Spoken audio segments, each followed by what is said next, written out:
Olá, queridos, graça e paz, que Deus possa abençoar a sua vida. Com muita alegria que estamos aqui para compartilhar um pouco da palavra do Senhor. O irmão Pietro teve a iniciativa de nos convidar para trazer um pouco também da escola bíblica dominical, já que nós estamos envolvidos nessa dinâmica de estarmos através das redes sociais, das mídias, atendendo e também chegando no lar das pessoas. É uma oportunidade interessante também para compartilharmos a respeito daquilo que Deus tem nos falado através da escola bíblica dominical. E seguimos dentro daquela dinâmica onde a igreja ela não está fechada, o templo sim, mas a igreja continua viva, atuante, continua presente na nossa vida. E eu quero então compartilhar um pouquinho aqui da escola bíblica dominical. A última lição foi a lição de número 6, Abacuque expõe suas dúvidas em oração.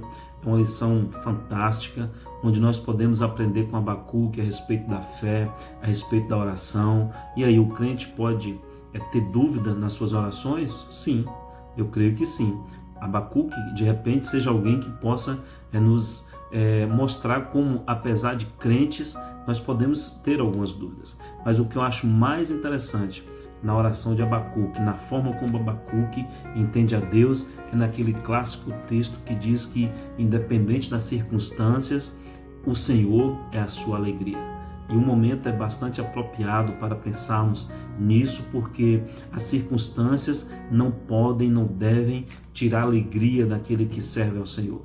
É bem verdade que nós somos afetados como qualquer outras pessoas, mas a nossa alegria ela vai além das circunstâncias. Aprendo muito com a vida de Abacuque, mas hoje eu quero compartilhar com os amados, de uma forma breve também, a lição de número 7, que é Salomão, homem de oração objetiva.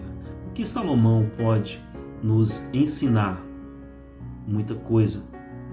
Mas falando de oração, nós gostaríamos de compartilhar aqui dentro da visão do autor, sempre falando a respeito dos personagens da Bíblia que nos ensinam a respeito da oração, como ter uma oração objetiva.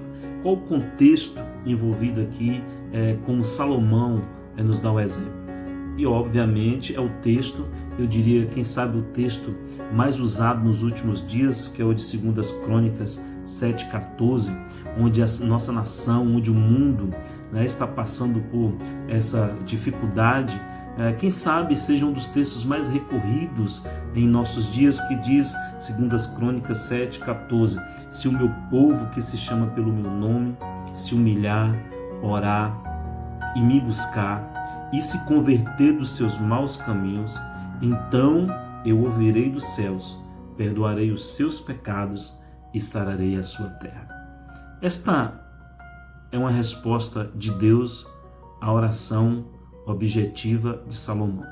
Salomão, queridos, dentro desse contexto, acabara de edificar o templo ao Senhor, um sonho grandioso, um projeto extraordinário, sonho tão grandioso que o rei Davi gostaria de realizar, mas obviamente o Senhor disse a ele que não, mas a sua descendência, o seu filho, estaria dando seguimento a esse projeto.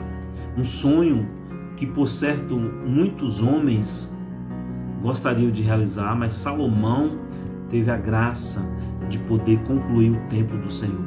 Tudo para um objetivo: agradar a Deus. E Salomão, então, no capítulo 6, nós vamos ver que ele reúne o povo, chama o povo para entender qual era o processo e o objetivo de edificar aquela casa, e literalmente chamada casa de oração. Essa simbologia do templo passou a ser chamada casa de oração. É bem provável que lá no Evangelho de João, quando a mulher samaritana pergunta a Jesus: Senhor, nossos pais adoram no monte, mas vocês adoram lá no templo, qual o lugar certo de se adorar? É bem provável que ela estava se referindo a esse templo que passou a ser uma referência de buscar a Deus, uma referência de um lugar onde as orações eram feitas. E Salomão, meus queridos, no decorrer desse texto, capítulo 6 e o capítulo 7, ele intercede em favor do povo. É como se ele estivesse dizendo assim: Senhor, muito obrigado pelo privilégio que eu tenho agora de entregar esta obra. E esta obra é para a sua glória. E ele então chamou o povo e disse: aqui está a casa do Senhor, esta casa de oração. Mas também ele intercedeu ao povo: Senhor, escuta a oração do teu povo, a oração que o teu povo fizer neste lugar. Salomão já estava aqui se projetando como um intercessor, como alguém que estava intercedendo pelo povo, dizendo: Senhor, o teu povo vai vir aqui na tua casa, o teu povo vai te buscar.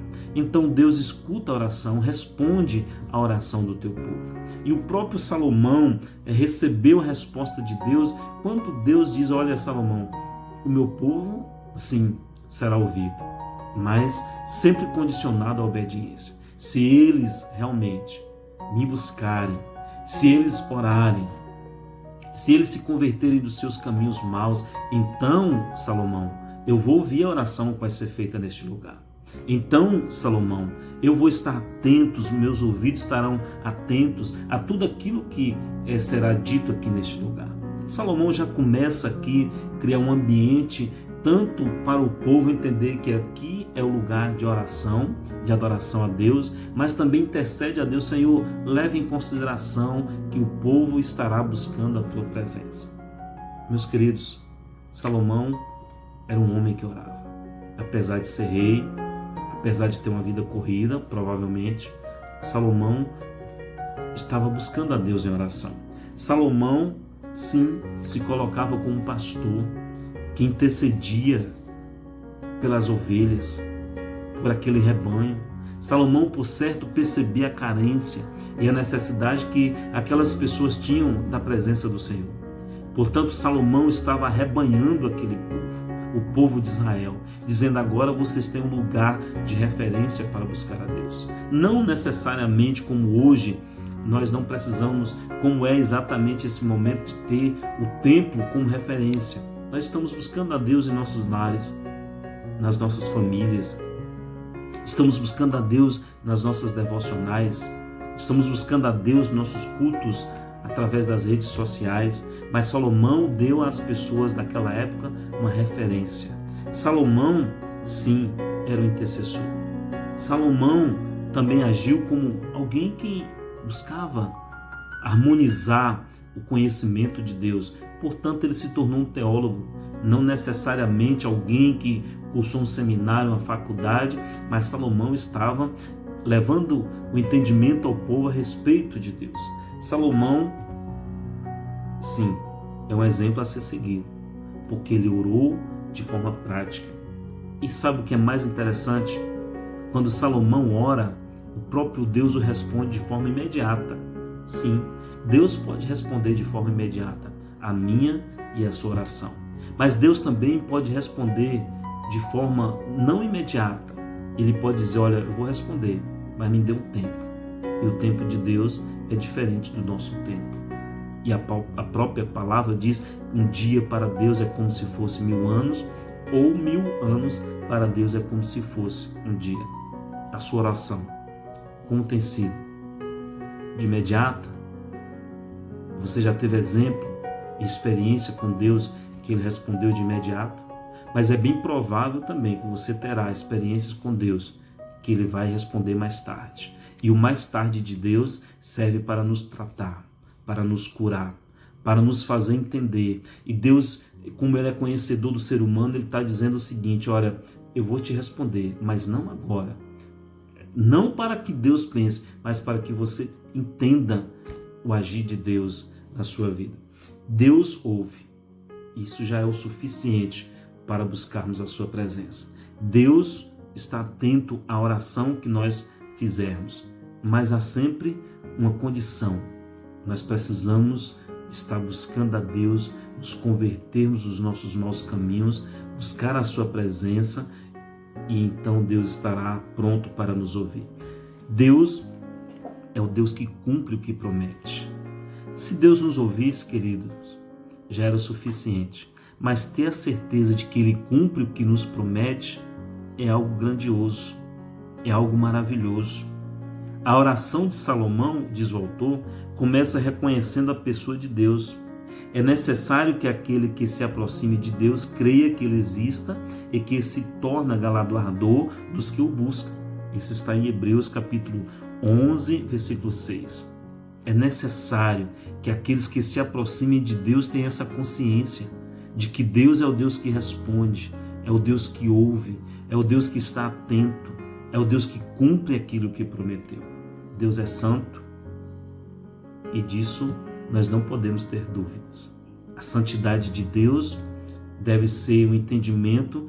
Eu acho fantástico quando Isaías ele passa para os seus leitores, seus ouvintes, uma simples informação para nós termos a noção do que é a santidade de Deus.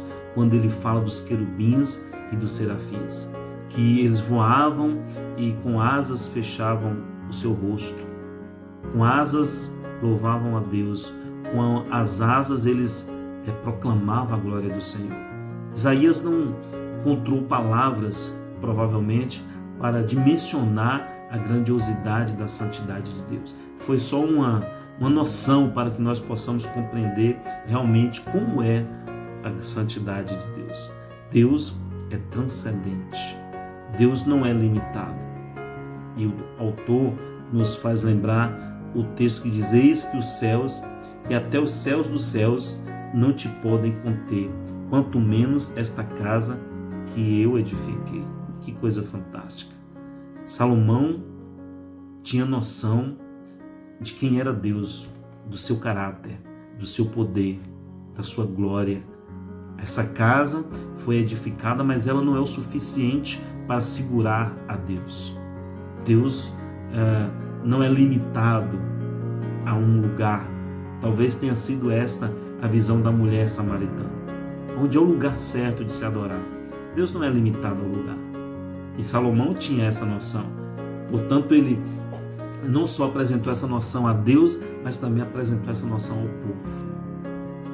Salomão nos deu um grande exemplo de que era um homem que orava a um Deus a quem ele conhecia. O ponto 3 que o autor nos traz aqui nesta lição é o modelo de oração intercessória. Lá no capítulo 6, do versículo 22 a 42, nós vamos ver que Deus escuta Salomão e Salomão intercede pelo povo. É mais ou menos Salomão dizendo: Senhor, o povo vai reunir aqui neste lugar.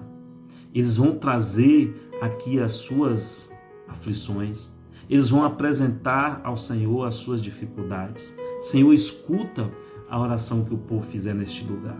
E Salomão, inclusive, traz alguns exemplos, como por exemplo, quando alguém vier orar lhe pedindo por justiça, escuta a oração do povo.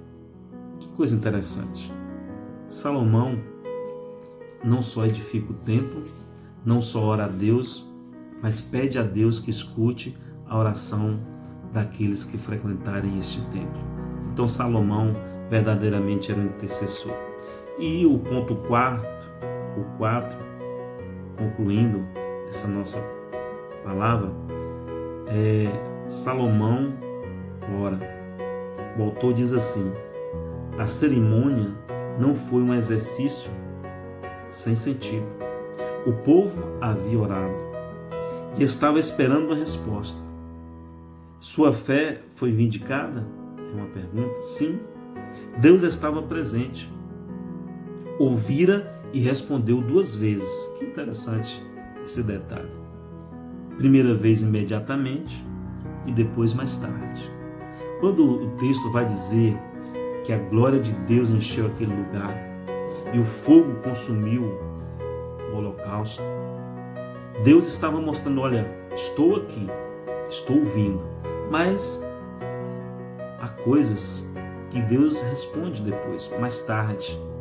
E volta a dizer, o mais tarde de Deus é providencial. O mais tarde de Deus, queridos, é algo fantástico para nos dar tempo e oportunidade de aprendermos o que Ele realmente quer de nós. O Senhor apareceu a Salomão. Deus respondeu a Salomão as mesmas palavras. Então, meu querido, o mesmo Deus de Salomão é o Deus que eu sirvo, é o Deus que você serve. Busque a Deus, tenha oração objetiva com Deus. E o que o autor relata aqui, que eu achei interessante, ele diz o seguinte: Salomão buscou a Deus nas coisas simples, nas coisas do cotidiano, naquilo que é elementar, o que é simples, o que é, eu diria, prático, o que é popular, talvez nas coisas que nós julgamos nem ter necessidade de apresentar a Deus.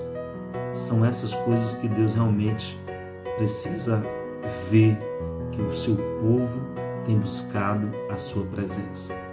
Salomão foi um exemplo de alguém que orou com objetividade. Que Deus abençoe sua vida, que Deus te ilumine, que Deus nos abençoe e que as nossas orações sejam semelhantes às orações de Salomão. Em nome de Jesus. Amém.